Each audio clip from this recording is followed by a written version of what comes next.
Hey true believers, it's Englentine here with a review and a look at the Doomsday Clock. So, what the heck's going on here, and what is with this tagline on the thumbnail? How can you think this is a bad idea? Yeah, well, you know, I do. I have. Mixing the Watchmen with the regular universe has been one of those things where I was like, gosh, do we really want to dilute the Watchmen? At the same time, I was one of those ones. Holy crap, I can't believe they're doing that. But there's a few things that I got to admit I didn't like about this whole thing. And I figured before we get into the Doomsday Clock itself, I'll explain it a little bit. Mind your ears, turn down the headsets, here comes the loud bumper music.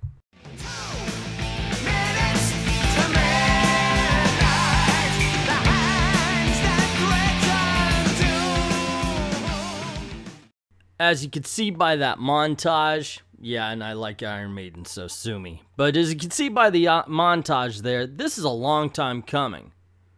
This started off when Batman found the button in the DC Rebirth special. And everybody goes, oh wow, that's awesome. I can't wait where they take this. And man, it has been a slow crawl. However, I wasn't a big fan of this. I got to admit, I had the visceral feeling.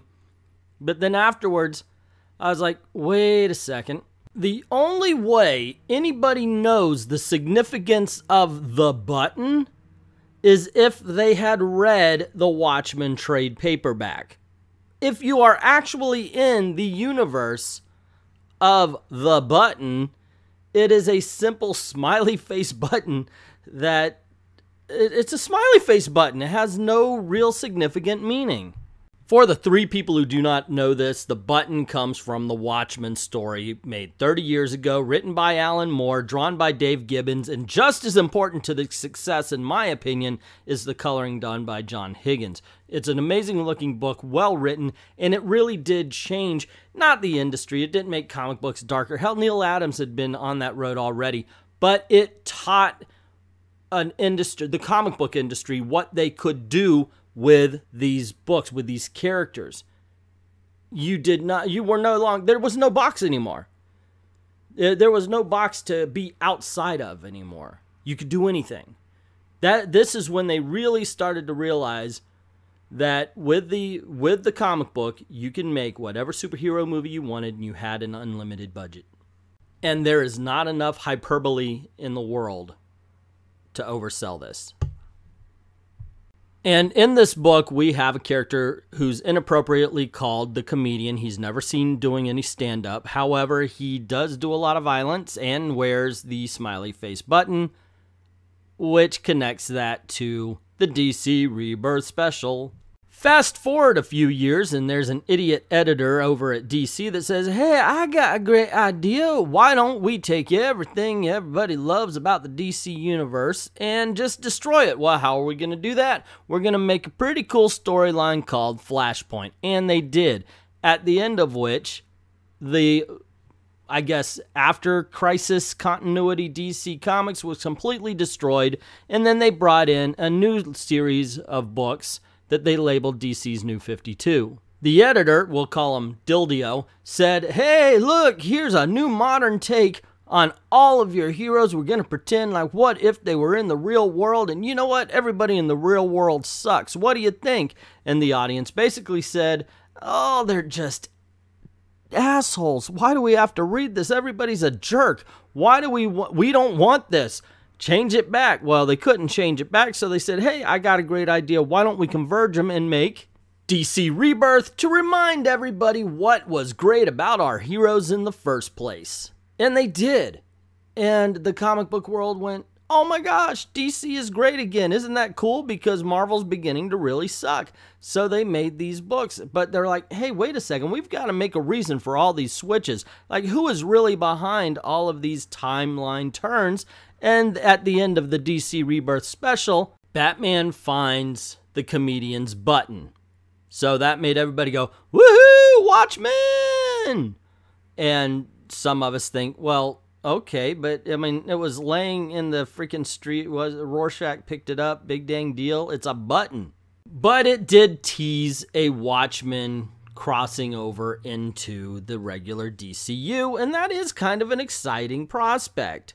And that was a year and a half ago. This is a story long in the telling here, kids. Not that they didn't stop over a couple of times. It was touched upon in the Teen Titans, or excuse me, Titans. The story was famously pushed forward in The Button, which is excellent, by the way.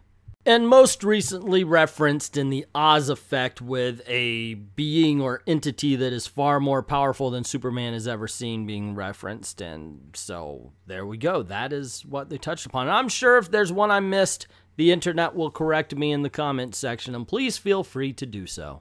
Point being, we were teased and told about this for quite a while now, and finally, Doomsday Clock arrives. So how is it?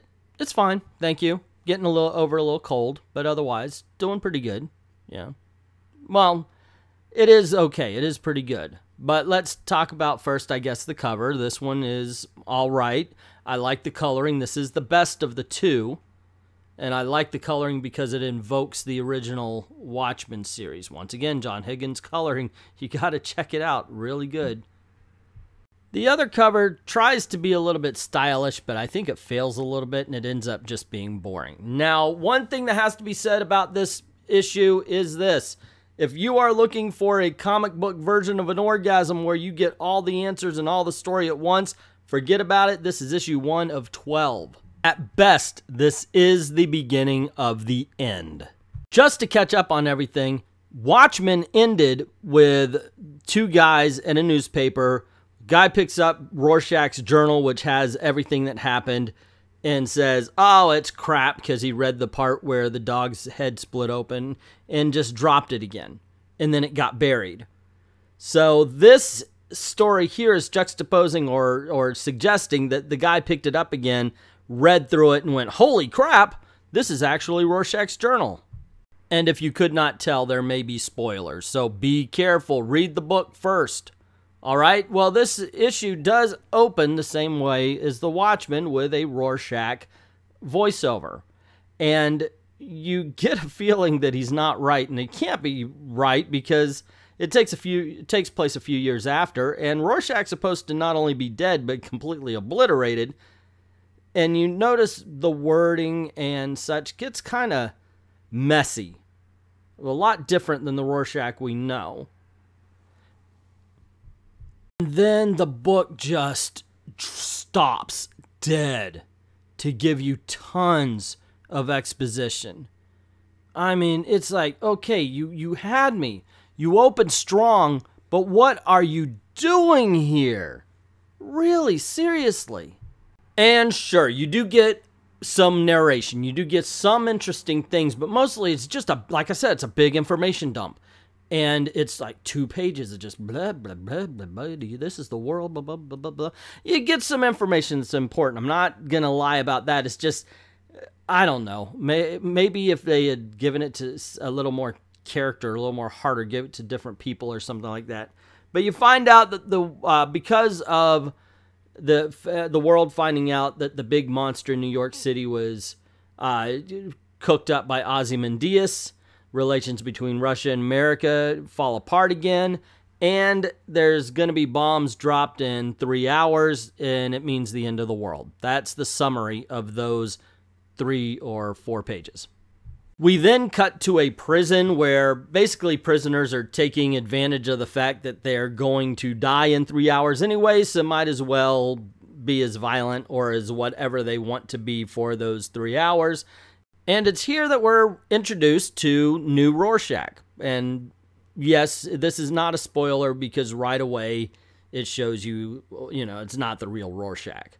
So something's going on. And the introduction works, and it sells the fear that prisoners have just of Rorschach himself. I really like that bit. It just makes the character that much more mysterious, that much more powerful. And yeah, just the respect other people show him gives you respect for the character. And we follow Rorschach through the prison halls as he's looking for a particular prisoner that he wants to break out. And of course, we get more narration and voiceover. All of this is written very well, I have to give him. Now, is it written as well as Alan Moore? Nope. And before anybody gives me, but you can't compare. You have to compare. If you're going to play in Alan Moore's playground, you're going to get compared to him. And in this case, the writing is serviceable. In some places, it's actually good. Yeah, and you can tell that the writer has more fun writing the Rorschach narration than he does the rest of the book. So we finally come across the prisoner that Rorschach is supposed to find, and she's a little bit afraid, and then talks to her and says, "Hey, wait a second, are you the real Rorschach?" And he takes off his glove. You see, okay, he's a black dude, so yeah, doesn't look anything like the red-headed Rorschach. Now, the thing is, and this may just be me, but it looks like they're trying to set this whole thing up as if we are supposed to know who Rorschach is, and it's going to be some sort of big reveal, and so they keep it a mystery. That's the feeling I get from it. Now, I could be wrong, not infallible, you know, sometimes make mistakes, but that is the feeling I get. Well, anyway, Rorschach's here to break her out of prison. Basically shows pictures of her kid and says they got to save God to save the world. Save the cheerleader, save the world. That's what I got out of it. She agrees to go with him, but she says she won't go with him unless they break out her husband as well. Her husband is a villain named the Mime, and he basically is very quiet. And it's really weird because all of a sudden the Watchman is into the absurd. I mean, they go to a storage locker to get his weapons, and they're invisible guns. You know, he's the mime. He's miming guns. So, yeah, the original Watchmen kind of pointed out the absurdity of superheroes without being absurd, but this kind of steps over that. Now, it may just be me. It's not like I hated this. It's just I was like, okay, well, that's a step outside, you know, what we've known. And yeah, it could be the old man in me just trying to attach what was to what is. But yeah, the mime just didn't sit well with me. Then we're reminded of the bombs. Of course, they want to keep that sense of impending doom, the sense of urgency. Everybody's leaving the city except for these three in their car rushing into the city. You're hearing all about what's going on and what the real people have to deal with, what the stakes are. It's okay, and I like that imagery of everybody leaving the city but one car going in. I like that since Independence Day, but that's just me. And then we see him in a tunnel. And I'm like, oh, okay, I know where they're going. Because, of course, you see the tunnels in the original Watchmen. Except none of this dialogue is important. I guess it could be considered, quote, unquote, important. You know, like, Eric, oh, well, that's important.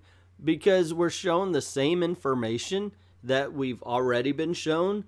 That the mime is crazy and he has a set of invisible guns. Now, if this pays off, where he can actually shoot somebody with these invisible guns, it's great to bring up again. Or again and again. Because it's kind of a setup. But as is, it's like, okay, we've been here. And we already know that they don't respect or fear him as much as Rorschach, because, you know, Walter Kovacs, because they know that he's not actually Walter Kovacs. And once again, they're setting this up like it's somebody we already know. Okay, who it could be, have no idea. So after a little bit of, where do we go? I don't know. Which way? They come up to a big door, knock on it, lights open. And we find out that we are in Night Owl's pad, they call it. It's Night Owl's pad, but, you know, it's his lair of sorts. It's where he keeps the owl ship. And, okay, yeah, this is tugging on the nostalgia strings a little bit. It was cool to see. And I kind of dug it, and they give a little, wait, where's Night Owl? They never answer that question. You know, so, okay, so I guess that's a mystery we're going to solve as we go on. And we find out the partner he's working with is Ozymandias, This is where he's been hiding out. Not a bad place to hide out considering they're not friends. They were enemies in the whole thing. The rest of this, oh my gosh, almost the rest of this book, as far as Ozymandias, Rorschach, Mime, and whoever this woman is, the one that they're actually going to get in the prison, they give you less of a personality and less of a reason to remember her than the Mime guy that they say over and over they don't need and don't want around.